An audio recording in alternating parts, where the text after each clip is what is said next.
Bayangkan, seorang anak kecil berusia sekitar 7 tahun berdiri di depan kaumnya, memimpin salat berjamaah. Di belakangnya, para lelaki dewasa, para tetua, bahkan kepala suku.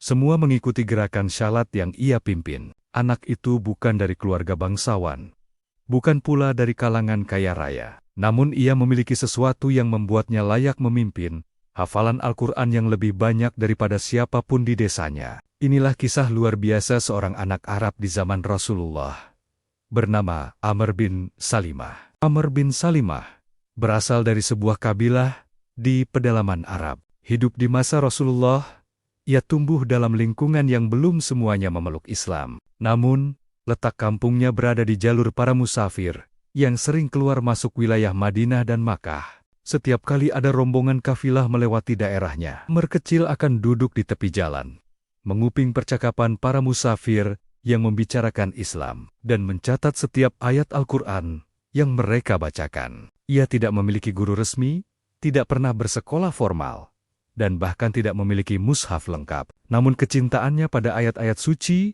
membuatnya menghafal setiap potongan ayat yang ia dengar. Potongan demi potongan, hari demi hari, hafalannya pun bertambah. Kemudian, datanglah sebuah masa penting. Kabilahnya mendengar kabar bahwa Rasulullah telah menetapkan aturan. Orang yang paling banyak hafalan Al-Qur'annya, dialah yang menjadi imam syalat. Mendengar itu, para tetua di kampungnya mencari siapa yang paling layak. Hasilnya mengejutkan semua orang.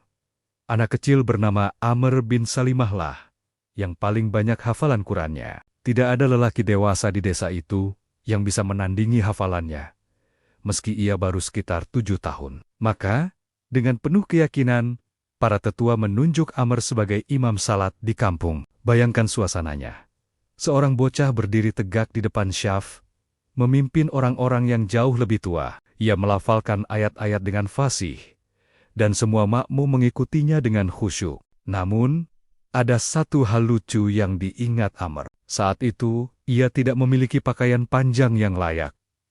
Bajunya hanya sebatas lutut. Para jamaah pun menyarankan keluarganya untuk membelikan kain agar pakaiannya lebih sopan. Peristiwa itu ia ceritakan kembali di kemudian hari, sambil tersenyum mengingat betapa kecilnya dirinya memimpin orang dewasa. Kisah ini bukan sekadar catatan sejarah yang manis, tetapi pelajaran berharga.